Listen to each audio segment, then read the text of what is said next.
Hello, wonderful person. Welcome to Stories Quick. Today I will explain an American action thriller titled Lone Survivor. The movie follows Luttrell, played by Mark Wahlberg, and his crew. They are on a mission to capture or kill a ruthless Afghan warlord. When things go awry, they find themselves hopelessly outnumbered and outgunned. Now sit back, relax, and enjoy. We begin the movie with Marcus Luttrell, as he explains in voiceover the unrelenting drive of Navy SEALs as medics work on his dying body in Afghanistan. We then jump back to 5 days earlier. 12 Navy SEALs are flying over the Hindu Kush Mountains in a military helicopter. The group includes Luttrell, Commander Christensen, Dietz, Murphy, and newbie Shane Patton.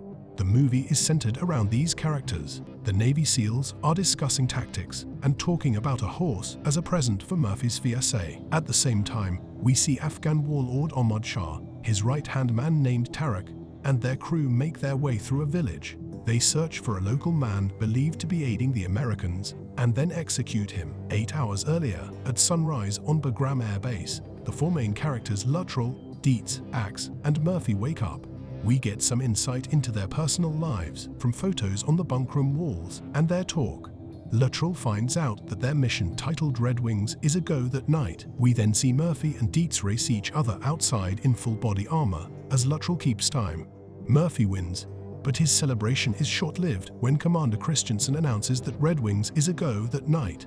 Patton very much wants to know if he's going to get to go. Later, 30 Navy SEALs sit in a makeshift control center discussing Operation Red Wings, targeting Ahmad Shah and his group of about 10. Dietz, Axe, Murphy, and Luttrell are going in first on reconnaissance to positively identify Shah, while everyone else waits overnight at J-Bad, which is what they call mission control.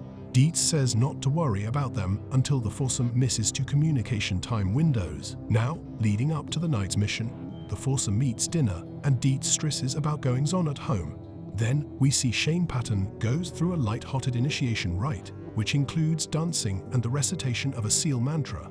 After, the SEALs dress for combat, and they wait for the helicopters to arrive while still discussing Dietz's problems at home. Soon the helicopter arrives, and the SEALs load up, ready for combat. The helicopters drop Luttrell, Dietz, Axe, and Murphy onto a steep, dark hillside. Using night vision goggles, they begin walking to the lookout point along a thin, tricky path. The other SEALs track their progress. The foursome arrives at the lookout point, 2,000 feet above an Afghan village, after sunrise. However, their view is partially blocked. Dietz tries to radio back to J-Bad.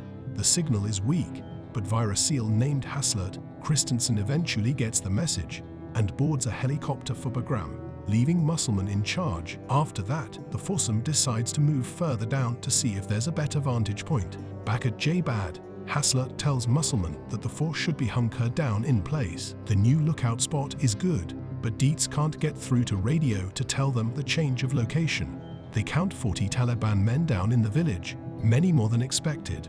Murphy spots Shah, but Luttrell says it's too far to shoot, and Dietz still can't get the radio working. They begin building their hiding spots. They hunker down, discussing horses again, among other things. Eventually, everyone sleeps, with Dietz on watch. Later, Dietz is still on watch and hears a noise. It's the sound of bells. A herd of goats comes into view, followed by 3 locals, a boy, a teenager, and an old man. When they get too close, the SEALs pop up and subdue them. Murphy tries to use a translation machine to communication, but it doesn't work. They don't know who these men are and can't reach J-Bad by radio. Murphy unhappily uses the unsecure satellite phone, afraid the lengthy calls due to bad connection will give away their position. Eventually, after a lot of back and forth, Christensen gets to the phone, but the connection has been lost, and no news has been relayed. Suddenly, the Afghan boy takes off running. They get him back, and Murphy presents their options. Tie the 3 up, let them go, or kill them. After much debate, Murphy, as leader, decides they will pack up, let them go, and make for the peak so they can use the radio to call for a pickup. At J-Bad, there's confusion about priorities, and the 2 Apache helicopters take off for another location mission. The foursome releases the 3 Afghans, and the boy sprints down the hill. The SEALs slowly start heading up the mountain in full gear. Axe stumbles and sprains his ankle. Soon after, the kid reaches the village and promptly informs the Taliban men, who go into the woods and gear up. The foursome crests a hill, only to discover it's a false summit, and the radio still doesn't work. Murphy pulls out binoculars and scans the town, which appears quiet. Murphy makes the decision to hunker down for the next 60 minutes until sunset, where they are. Axe has first watch. 30 minutes pass, and Axe spots movement. They quickly assess the area and realize they are nearly surrounded by Taliban. The foursome preps their weapons and positions. Luttrell takes the first shot successfully, and it erupts into a major firefight. Dietz and Murphy attempt to communicate using the radio and satellite phone. Dietz gets shot in the hand, Axe in the shoulder. As a group, the four SEALs push right, shelter behind a boulder. Dietz, Axe, and now also Luttrell get hit. At Bagram, Christensen debates what to do now that the team is close to missing a second communications window. Ultimately, he decides to wait a little longer. We switch back to the firefight, where the Taliban begin firing RPGs. Murphy takes a bullet in the stomach. Under relentless attack, the four decide to fall back and pitch themselves off the 50-foot cliff behind.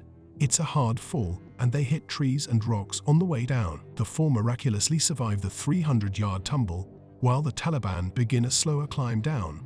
The RPGs set the trees on fire. Blood pours from Murphy's stomach, while Dietz is seriously wounded. The SEALs take cover in the burning trees as the Taliban continue to fire at them. The Taliban get closer, into better positions, and Murphy and Dietz get hit again. Murphy tells them to move left. Axe and Luttrell begin moving, but Dietz is having trouble. Murphy manages to get him going. The SEALs claw their way across the landscape with difficulty, trying to escape, but they can only get so far before they collapse, out of breath. Murphy tries again to get her SAT phone signal. Now that two communications windows have been missed, Christensen calls his commanding officer. From their resting spot, the SEALs hear voices, getting closer. However, they've managed to lose the Taliban men. But then Dietz, who's losing it, speaks in a loud voice, giving away their position. The Taliban begin firing, and Murphy decides they're going to do another drop. Their only option, it's 80 feet down. Tarek and 6 fighters come charging, and Axe and Murphy leap off.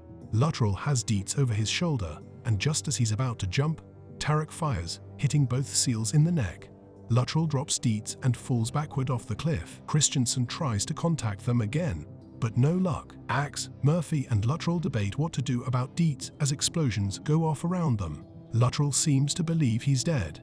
They decide to try and get Dietz above, and then move down to flat ground. They move out. Now Dietz, barely alive, tries to get to his feet, but is kept down by Tarek. Murphy and Luttrell attempt to climb the steep pitch, while Axe covers them, but it's useless. Murphy pulls out the SAT phone and gives his spare ammo to Luttrell. Murphy charges up the hill, taking bullets, until he gets a phone connection. He reaches Hasselt at J-Bad and requests air support. Murphy fires at the Taliban soldiers until he himself is killed, as Luttrell falls back to Axe. SEALs and Marines at J-Bad and Bagram prepare to helicopters from Bagram, with Christensen aboard, for takeoff. The helicopters from J-Bad are grounded at the last moment because the Apaches, which is the aerial support, are elsewhere. It'll take 15 minutes for the Apaches to arrive. Axe and Luttrell hide behind some rocks.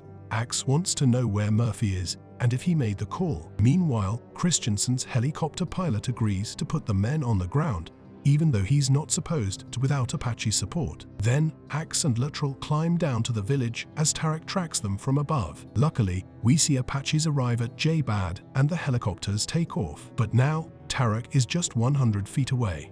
Axe is afraid he's dying from a head wound, and Luttrell says they just have to grit it out for 15 minutes. It turns out that Axe and Luttrell have to separate and head off in different directions into the woods. It is a firefight for both men, but there is hope as they hear a helicopter overhead. However, as the pilot tries to drop the SEALs, who include Christensen and Patton, the Taliban fire an RPG, and the helicopter explodes. The second helicopter pilot refuses to put down. Luttrell watches from a distance as Shah's men shoot at Axe, hitting him twice in the throat. Then, RPG ammo explodes near Luttrell, knocking him down the mountain, and he hits his head on a rock, nearly knocking him out. The SEAL lieutenant in the other helicopter demands the ramp be opened, but the pilot refuses. At Bagram, troops mobilize. Into cutscenes of a dazed and nearly deaf Luttrell trying to make his way down the mountain as the J-Bad helicopters approach and the Taliban take cover. Luttrell hides himself in a rock crevice and then falls asleep. The next morning, Luttrell wakes up and takes stock. He resets his broken shin bone. Luttrell then surveys the village from behind some rocks. He sees Taliban there and makes his way to a trail leading away. We go to an Army EOL guy that relays the status of the mission while a special ops team secures the area around the downed helicopter. Luttrell struggles along in the woods, desperately searching for water. He finds a freshwater pool and falls in, deliriously happy, senses something and looks up to find 3 Afghan men and a boy watching him. Luttrell pulls the pin from a grenade, but Gulab puts his hands up and says, "Not Taliban." Tarek and his men appear, and the 3 hide Luttrell. Meanwhile, the rescue teams are tracked from Bagram. Luttrell is helped into Gulab's village and house. Luttrell writes a note and gives it to Gulab's father, who goes to find the Americans. Tarek and 5 men arrive in town and find Luttrell. Tarek is questioning him when armed villagers save him. Tarek says they'll come back and slaughter the entire town. Gulab's father continues his trek while Tarek calls in reinforcements, and the villagers debate what to do. Luttrell tries to communicate with the boy and asks for a knife, but receives a duck. Gulab brings a knife, and they watch as Luttrell takes bullets out of his leg before passing out. The next morning, Shah, Tarek and 50 heavily armed men surround the town. At Bagram, Marines receive word there's been a letter from Luttrell, and a plane takes off. Luttrell wakes up, and Gulab and the boy feed him. He thanks them just as an RPG explodes into the side of the house. As a Taliban man strangles Luttrell, the boy hands Luttrell a knife, enabling him to free himself. But Tarek is seemingly winning the bigger battle until helicopters arrive, decimating the Taliban fighters. Both Luttrell and Gulab take aim at Tarek, and they kill him. Helicopters then land to pick up Luttrell. He wants Gulab to come, too, but they are separated by airmen, and he's too weak to resist.